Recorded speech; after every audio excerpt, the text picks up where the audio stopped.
सुंदर अशी सुरुवात या भजनाची केली आणि त्याच्यानंतर गुंडू सावंत बुवांचं तर खरोखरच मगाशी बुवांनी सांगितलं की आज रिस्पेक्ट राहिलेला नाहीये. आज खरी परिस्थिती आहे. कारण बघा, जसे क्रिकेटवर नियम इले, खेळाला नियम असतात नाही का. कुठचाही खेळ असू दे, क्रिकेट असू दे, फुटबॉल असू दे किंवा अन्य कुठचे, व्हॉलीबॉल असू दे, सगळ्यांना खेळाला नियम असतात. पण भजनाला कधी नियम हे कधी आम्ही बघितलेले नाही. म्हणजे स्पर्धेंका असतात, म्हणजे टायमिंगचं म्हणा किंवा काय नाही. पण डबल बारीला हे नियम हे आता लागू झालेले आहेत नाही का. ही परिस्थिती आपल्यावर आली का आली आहे याचं प्रत्येक बुवाने, मी कोणाला दोष देत नाही. मी तेवढं काय यांच्या या दोन्ही बुवाने एवढं काय मोठं सम्राट नाही बुवा नाही का. आज ते दोन्ही बुवा, गुंडू सावंत बुवा म्हणा किंवा माझ्यापेक्षा वयाने भरपूर मोठे आहेत. आणि मी मगाशीच सांगितलं की रिस्पेक्ट ठेवूनच बारी करणार. कारण आज बघा, चांगल्या प्रकारचं अध्यात्म आज सावंत बुवा सांगतात सगळीकडे. त्याचप्रमाणे आज त्यांच्याबरोबर माझी पहिलीच बारी आहे, त्याच्यामुळे त्यांचं तेवढं मला अंदाज नाही. पण जसे गुरु असतील त्याप्रमाणे ते चालणार एवढी 100% गॅरंटी देतो. कारण बघा, मगाशी बुवाने काहीतरी सांगितलं की 8-9 वर्षापूर्वी बारी झाली आणि त्याच्यानंतर काही मार्केटमधनं गायब झालो.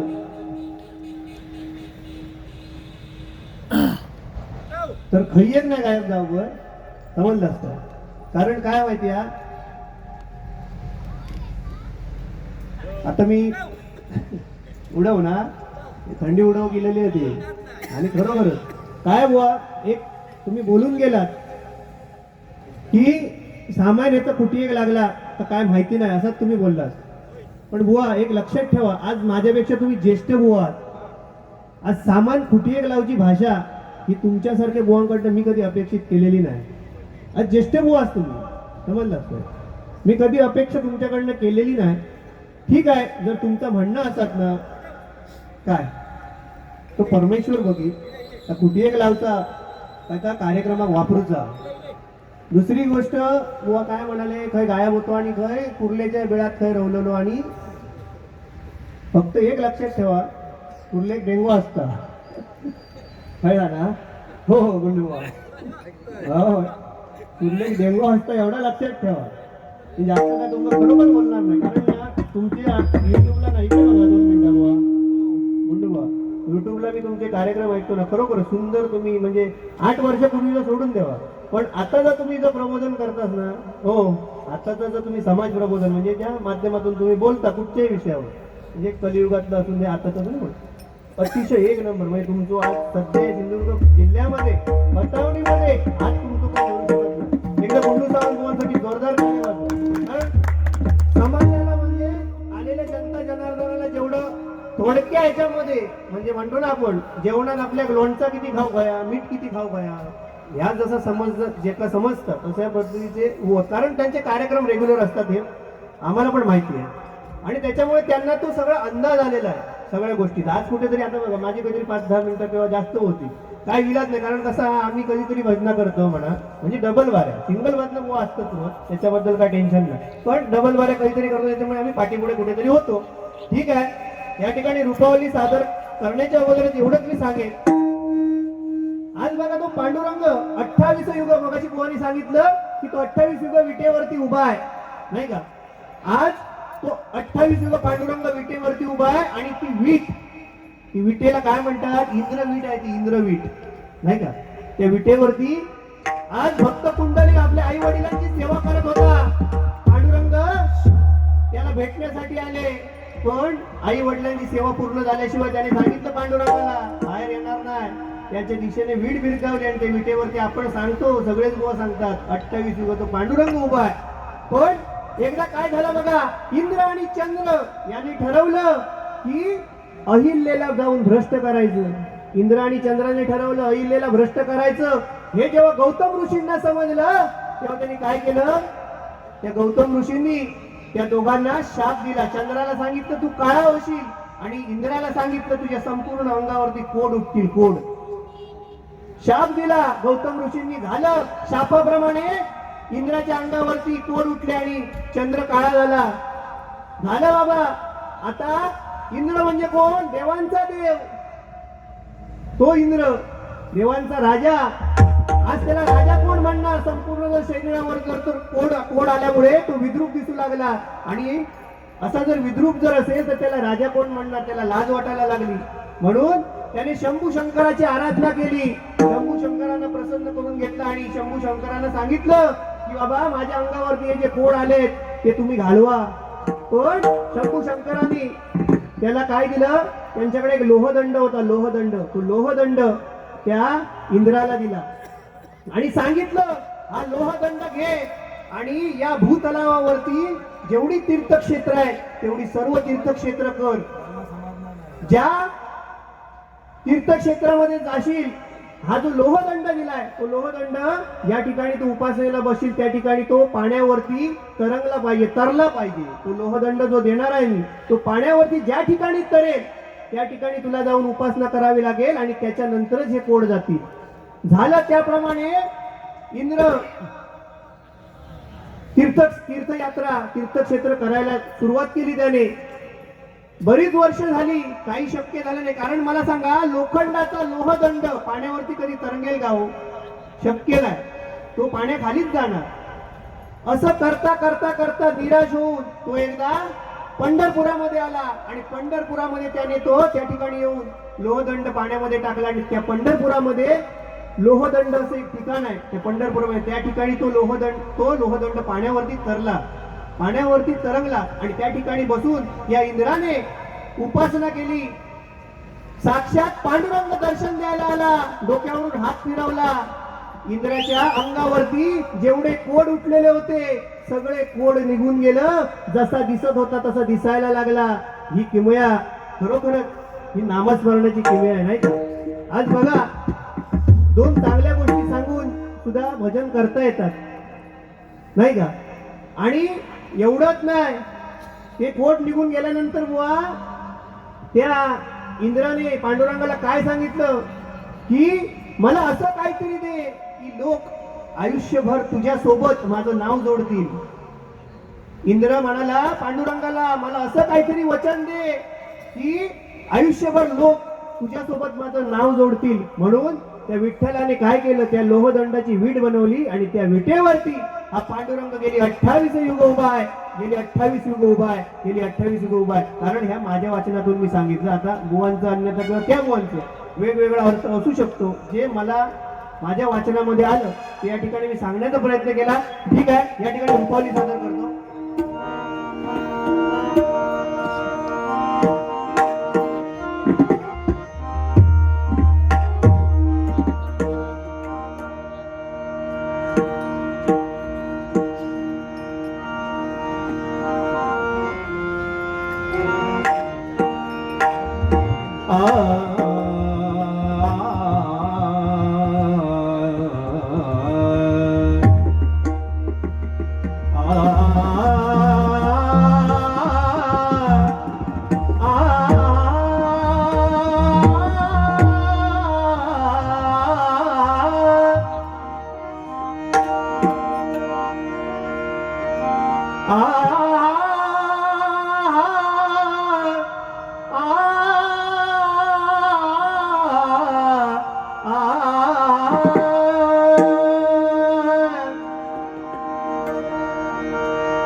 रूप पाहता लोचनी लोचनी, रूप पाहता लोचनी लोचनी, सुख झाले हो साजनी साजनी, सुख झाले हो साजनी साजनी, सुख झाले हो साजनी.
रूप पाहता लोचनी लोचनी रूप पाहता लोचनी लोचनी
या सुखाचा आनंद देव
बापा रखुमादेवी माया हो बापा रखुमादेवी माया